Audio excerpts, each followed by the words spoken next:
नमस्कार दोस्तों, स्वागत है आपका जीपीवाई एकेडमी में। आज के क्लास में हम कक्षा 10 के हिंदी गोधुली भाग 2 के 7वें अध्याय परंपरा का मूल्यांकन का महत्वपूर्ण ऑब्जेक्टिव विस्तार से समझेंगे।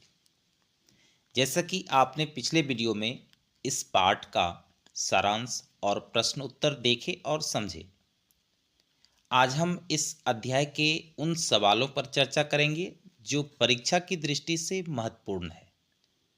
तो चलिए बिना समय गवाए इस अध्याय के महत्वपूर्ण ऑब्जेक्टिव की शुरुआत करते हैं। पहला प्रश्न है, बड़े भाई किस लेखक की रचना है? तो बड़े भाई किस लेखक की रचना है, इन प्रश्नों का 4 ऑप्शन दिया है। पहला है बिरजू महाराज, यतीन्द्र मिश्र, रामविलास शर्मा, महात्मा गांधी। तो बड़े भाई रामविलास शर्मा की रचना है, तो राइट आंसर ऑप्शन सी। आइए अब अगले प्रश्न की ओर बढ़ते हैं। अगला प्रश्न है, निम्नलिखित में से कौन हिंदी आलोचना के महत्वपूर्ण हस्ताक्षर थे? ऑप्शन है भीमराव अंबेडकर, बिरजू महाराज, मैक्स मूलर, रामविलास शर्मा। तो रामविलास शर्मा जो है हिंदी आलोचना के प्रमुख हस्ताक्षर थे, जिन्होंने साहित्य, इतिहास और समाज को जोड़कर मार्क्सवादी दृष्टिकोण से साहित्यिक आलोचना को समृद्ध किया। किसने? तो रामविलास शर्मा ने। तो प्रश्न है कि कौन हिंदी आलोचना के महत्वपूर्ण हस्ताक्षर थे? तो राइट आंसर होगा रामविलास शर्मा। ठीक है, ऑप्शन डी। अब देखते हैं अगले सवाल। अगला प्रश्न है, कौन मनुष्य के संपूर्ण जीवन से संबद्ध है? कौन मनुष्य के संपूर्ण जीवन से संबद्ध है, यानी जुड़ा है? ऑप्शन है धन, साहित्य, ऐश्वर्य, अपव्यय। तो देखिए, साहित्य जो है मनुष्य के संपूर्ण जीवन से जुड़ा होता है, क्योंकि यह उसके अनुभवों, भावना और विचार को अभिव्यक्त करता है। कौन? तो साहित्य। और यह जीवन के विभिन्न पहलुओं को समझने और प्रेरणा देने का एक माध्यम है। तो प्रश्न है कि कौन मनुष्य के संपूर्ण जीवन से संबद्ध है? तब आपको समझ में आ गया होगा, साहित्य जो है मनुष्य के संपूर्ण जीवन से जुड़ा होता है। तो राइट आंसर होगा ऑप्शन बी, साहित्य। आइए अब अगले सवाल पर नजर डालते हैं। अगला सवाल है, वह विचारधारा जो चेतना या भाव को मूल पदार्थ मानती हो, कहते हैं? ऑप्शन है मार्क्सवाद, निर्विवाद, समाजवाद, भौतिकवाद। वह विचारधारा जो चेतना या भाव को मूल पदार्थ मानती है, तो ऐसा जो विचारधारा होता है वह भौतिकवाद विचारधारा है, जो चेतना या भाव या भौतिक पदार्थ से उत्पन्न होते हैं। तो राइट आंसर होगा ऑप्शन डी, भौतिकवाद। ठीक है, अब बात करते हैं अगले सवाल की। तो अगला सवाल है, सारे यूरोप के लोग किस सभ्यता से प्रभावित थे? ऑप्शन है क्रीट की सभ्यता से, मिस्र की सभ्यता से, एथेंस की सभ्यता से और इनमें से सभी। तो सारे यूरोप के लोग किस सभ्यता से प्रभावित थे? तो वे थे एथेंस की सभ्यता से। क्यों? तो क्योंकि यूरोप के जो विचार थे, उनकी जो कला थी और उनकी जो राजनीतिक प्रकरण थी, सभी से यूरोप के लोग क्या थे? प्रभावित थे। तो राइट आंसर होगा ऑप्शन सी, एथेंस की सभ्यता से। ठीक है, आइए अब अगले प्रश्न की ओर बढ़ते हैं। अगला प्रश्न है, शैली और वायरन कहाँ के थे? शैली और वायरन कहाँ के थे? ऑप्शन है अमेरिका के, यूनान के, अफ्रीका के, भारत के। तो देखिए, शैली और वायरन दोनों ब्रिटिश काव्यकार थे, लेकिन वे यूनान में कुछ समय रहे थे। खासकर वायरन, जो यूनान की स्वतंत्रता संग्राम में भाग लेने के लिए वहां गए थे। कहाँ? यूनान। तो प्रश्न यही है, शैली और वायरन कहाँ के थे? तो राइट आंसर होगा ऑप्शन बी, यूनान के। ठीक है, अगला प्रश्न है, जारशाही में डॉट डॉट थी। जारशाही में डैश थी। ऑप्शन है मिस्र, सोवियत रूस, इटली, इजराइल। तो जारशाही जो थी एक प्रकार की शाही सरकार थी। कहाँ? तो सोवियत रूस में। सोवियत रूस में जार का शासन स्थापित था, और इसमें जो शासक को जो है जार कहा जाता है। रूस के शासक को क्या कहा जाता था? जार कहा जाता था। और यह शासन 1917 की रूसी क्रांति तक चला था। तो प्रश्न यही है, जारशाही में थी, तो जारशाही में डैश थी, तो सोवियत रूस थी। ठीक है, तो राइट आंसर ऑप्शन बी। अब बात करते हैं अगले सवाल की। तो अगला सवाल है, रूस की क्रांति कब हुई थी? ऑप्शन है 1916, 1917, 1921, 1920। तो रूस की क्रांति 1917 ईस्वी में हुई थी, जिसे फरवरी क्रांति और अक्टूबर क्रांति के रूप में दो चरणों में बांटा गया था। और इस क्रांति ने रूस में क्या किया था? जारशाही का शासन को समाप्त कर दिया, और उसके जगह पर बोल्शेविक पार्टी के नेतृत्व में सोवियत संघ की नींव रखी गई। तो प्रश्न था, रूस की क्रांति कब हुई थी? तो 1917 ईस्वी में। तो राइट आंसर ऑप्शन बी, 1917। अब अगले प्रश्न की ओर बढ़ते हैं। तो अगला प्रश्न है, व्यास जी और वाल्मीकि जी की रचना है क्रमशः।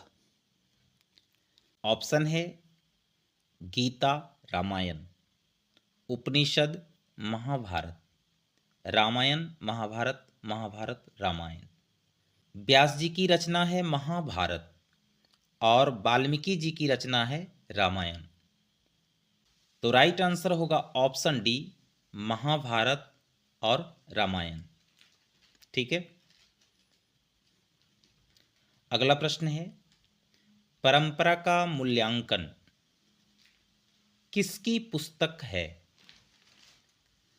तो परंपरा का मूल्यांकन पुस्तक रामविलास शर्मा की है। उन्होंने हिंदी साहित्य की परंपराओं और उनके मूल्यांकन पर गहन विचार किया है। किसने? तो रामविलास शर्मा ने। तो प्रश्न है, परंपरा का मूल्यांकन किसकी पुस्तक है? तो परंपरा का मूल्यांकन रामविलास शर्मा की पुस्तक है।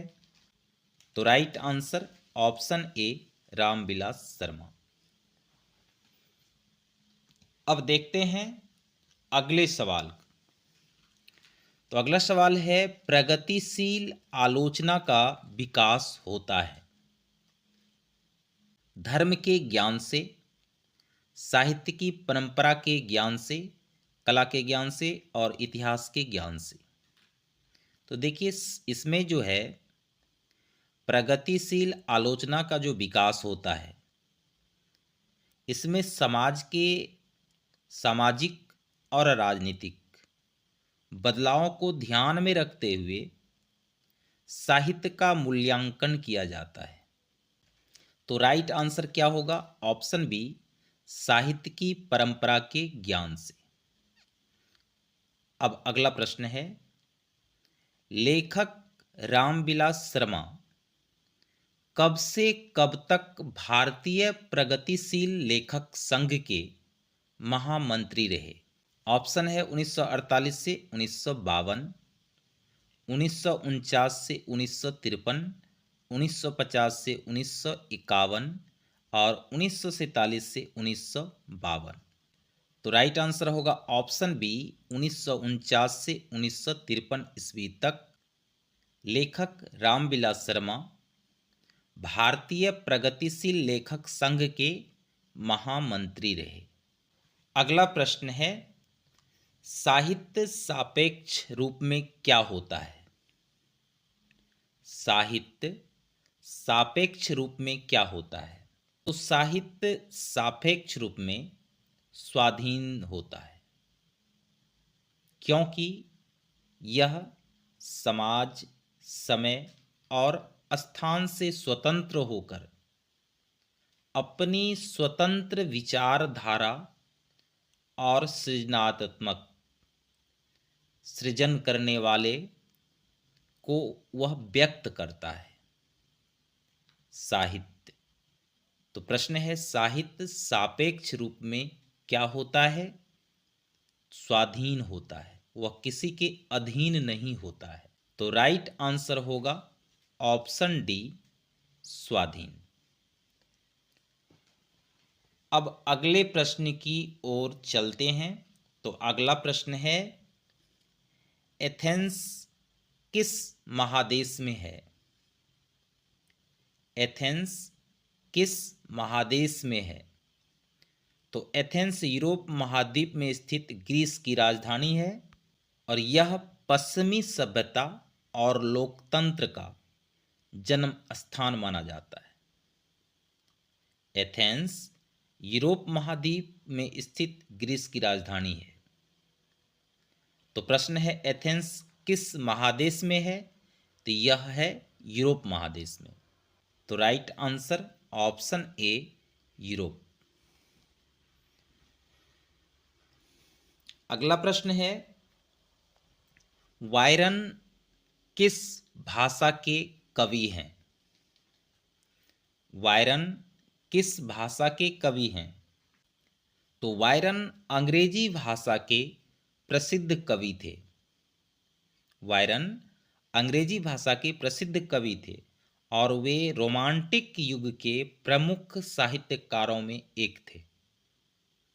उन्होंने अपनी काव्य रचना जैसे डॉन जुआन, चाइल्ड हेरोडोट्स, पिलिग्रिमेज, ये सभी रचनाओं के लिए वायरन जो थे वो प्रसिद्ध थे। तो प्रश्न है, वायरन किस भाषा के कवि थे? तो वह अंग्रेजी भाषा के एक महान प्रसिद्ध कवि थे। अगला प्रश्न है, निराला की साहित्य साधना किसकी कृति है? ऑप्शन है दूधनाथ सिंह, रघुवीर सहाय, रामविलास शर्मा, मुक्तिबोध। तो निराला की साहित्य साधना प्रसिद्ध साहित्यकार रामविलास शर्मा की कृति है। इसमें सूर्यकांत त्रिपाठी निराला के साहित्यिक योगदान और उनके व्यक्तित्व का विस्तार से विश्लेषण किया गया है। किसमें? तो साहित्य साधना में।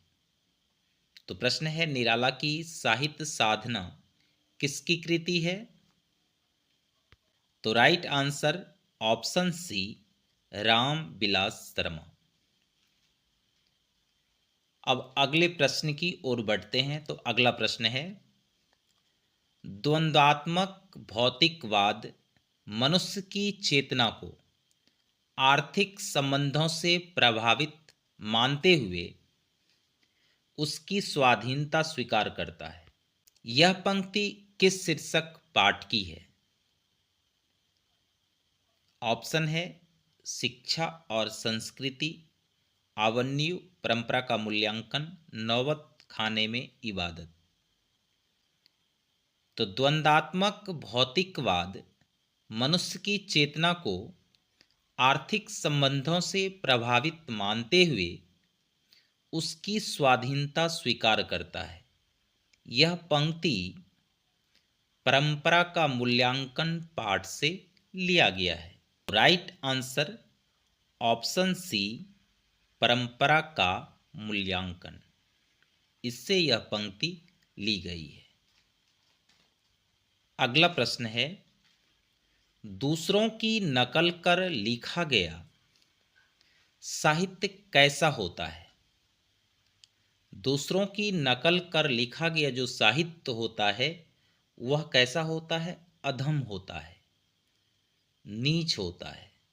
तो राइट आंसर ऑप्शन सी। अगला प्रश्न है, रफाल, लियोनार्दो दा विंची और एंजेलो किसकी देन है? रफाल, लियोनार्दो दा विंची और माइकल एंजेलो इटली की देन है। ये तीनों विश्व प्रसिद्ध पुनर्जागरण काल के महान कलाकार, वैज्ञानिक और मूर्तिकार थे, जिन्होंने कला और संस्कृति में अपना अभूतपूर्व योगदान दिया। कौन? तो रफाल, लियोनार्दो दा विंची और एंजेलो। राइट आंसर होगा ऑप्शन सी, इटली की। अगला प्रश्न है 20 नंबर, शेक्सपियर कौन थे? ऑप्शन है नाटककार, कहानीकार, उपन्यासकार, निबंधकार। तो शेक्सपियर एक महान नाटककार थे। वे अंग्रेजी साहित्य के सबसे प्रसिद्ध साहित्यकारों में से एक हैं और उनकी जो कृति है, उनकी जो रचना है, हेमलेट, मैकबेथ, ओथेलो और रोमियो एंड जूलियट, ये सी जो रचना है वह प्रसिद्ध नाटक इनमें शामिल है। तो प्रश्न यही है, शेक्सपियर कौन थे? तो प्रसिद्ध नाटककार थे। तो राइट आंसर होगा ऑप्शन ए, नाटककार।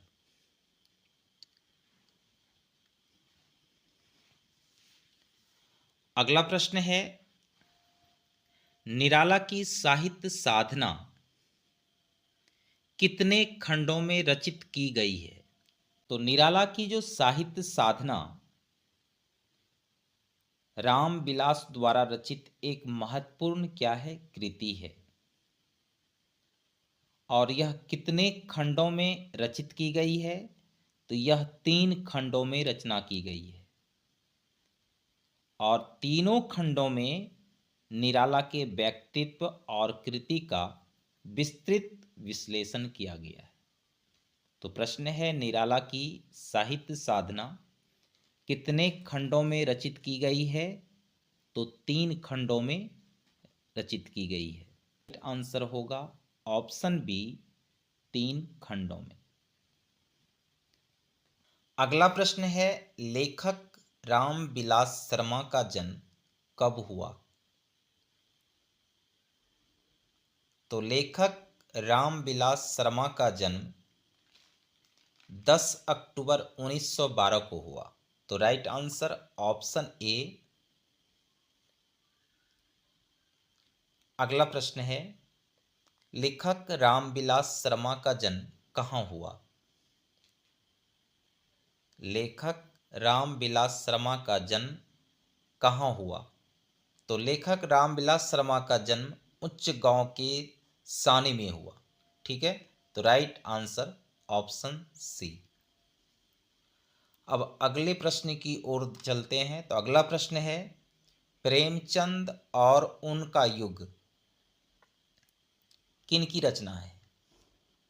प्रेमचंद और उनका युग डॉक्टर रामविलास शर्मा की रचना है और इस कृति में यानी इस रचना में प्रेमचंद के साहित्य और उनके युग की सामाजिक, राजनीतिक और सांस्कृतिक पृष्ठभूमि का विस्तार से विश्लेषण किया गया है। तो प्रेमचंद और उनका युग किन की रचना है? तो डॉक्टर रामविलास शर्मा की। अगला प्रश्न है, जारशाही रूप के सोवियत समाज में पढ़े जाने वाले लोकप्रिय साहित्यकार कौन हैं? तो जारशाही के समय सोवियत समाज में पढ़े जाने वाले लोकप्रिय साहित्यकार तोल्स्ताय थे। उन्होंने क्या किया? युद्ध और शांति तथा अन्ना केरेनिना जैसी महान कृतियां लिखी, जो समाज, मानवता और नैतिकता पर गहरी अंतर्दृष्टि प्रदान करती है। तो प्रश्न है, जारशाही रूप के सोवियत समाज में पढ़े जाने वाले लोकप्रिय साहित्यकार कौन हैं? तो right answer option A, Tolstoy. अगले प्रश्न की ओर बढ़ते हैं। तो अगला प्रश्न है, सामाजिक विकास क्रम में सामंती सभ्यता की अपेक्षा किस सभ्यता को अधिक प्रगतिशील कहा जा सकता है? तो सामाजिक विकास क्रम में पूंजीवादी सभ्यता को सामंती सभ्यता की अपेक्षा अधिक प्रगतिशील कहा जा सकता है, क्योंकि पूंजीवाद ने उत्पादन के नए तरीके, श्रमिकों के अधिकार और तकनीकी उन्नति को बढ़ावा दिया, जो समाज के विकास में महत्वपूर्ण भूमिका निभाते हैं। तो राइट आंसर ऑप्शन सी, पूंजीवादी सभ्यता को। ठीक है, आइए अब अगला प्रश्न है, लैटिन कवि कौन है?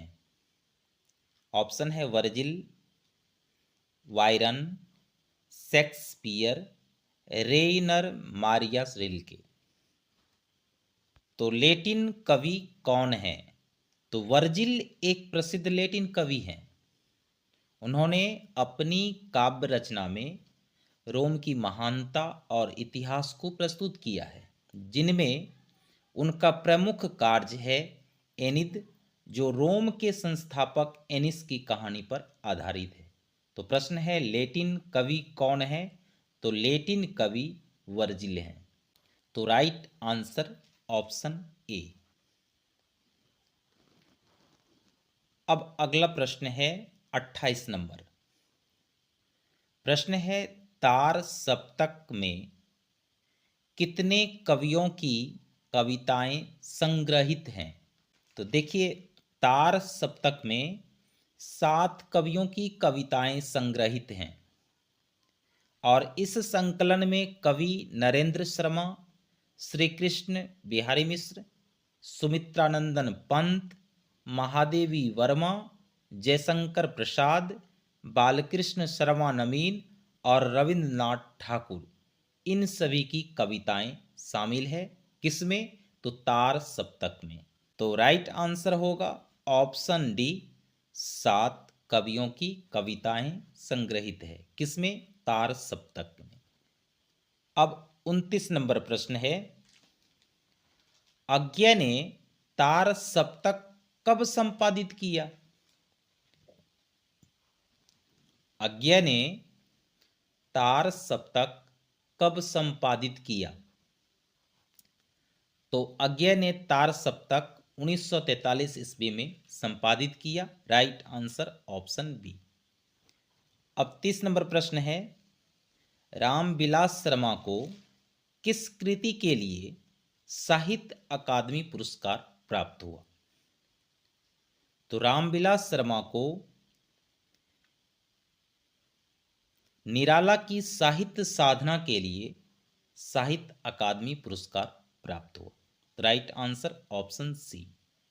अगला प्रश्न है, मनुष्य और परिस्थिति का संबंध है।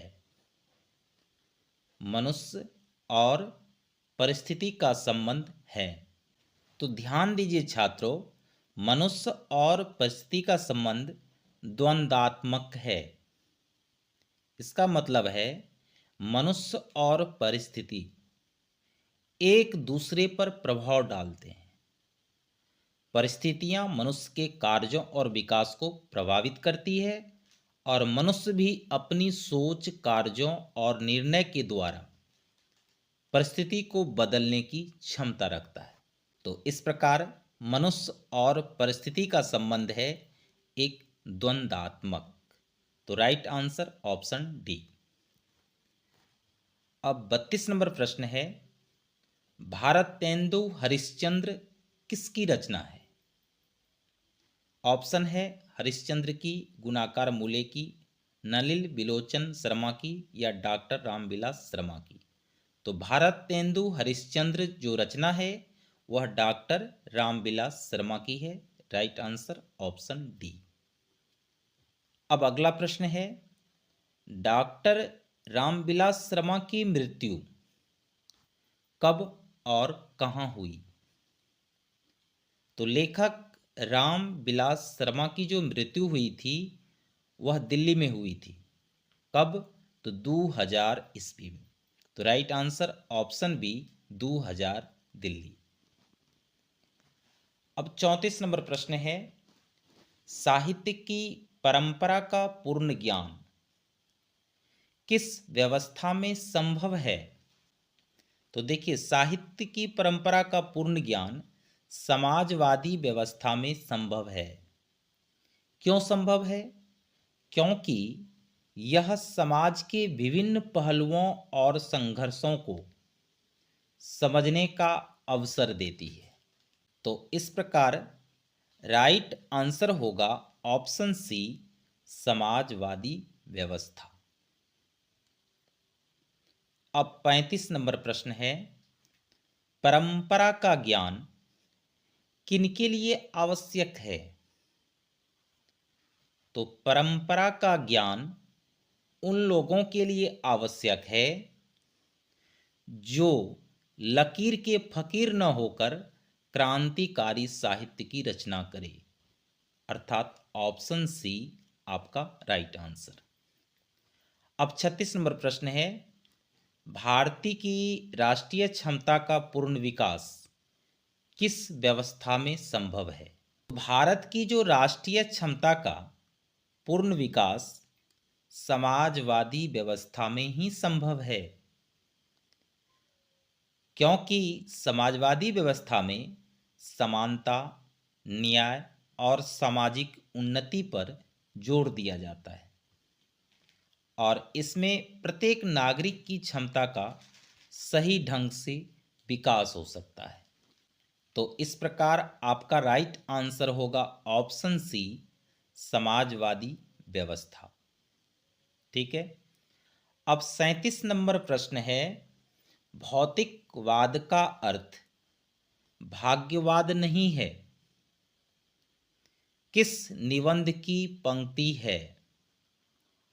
भौतिकवाद का अर्थ भाग्यवाद नहीं है, यह है परंपरा का मूल्यांकन, निबंध से ली गया है। तो राइट आंसर ऑप्शन बी। परंपरा का मूल्यांकन शीर्षक पाठ साहित्य की कौन विधा है? कहानी है, निबंध है, व्यंग है या संस्मरण है? तो परंपरा का मूल्यांकन शीर्षक पाठ साहित्य की कौन विधा है? तो निबंध है। तो राइट आंसर ऑप्शन बी। अब 39 नंबर प्रश्न है, रामविलास शर्मा एमए पास करने के बाद 1938 ईस्वी तक कहाँ व्यस्त रहे? तो शोध कार्यों में वह व्यस्त रहे। Right answer option B. तो दोस्तों, ये थे इस अध्याय से जुड़े कुछ महत्वपूर्ण ऑब्जेक्टिव प्रश्न। आपको इन सवालों को बार बार पढ़ने और समझने की जरूरत है ताकि परीक्षा में सही जवाब दे सके। अगर आपको यह वीडियो पसंद आया हो तो इसे लाइक और सब्सक्राइब जरूर करें और चैनल को सब्सक्राइब करना ना भूलें। धन्यवाद।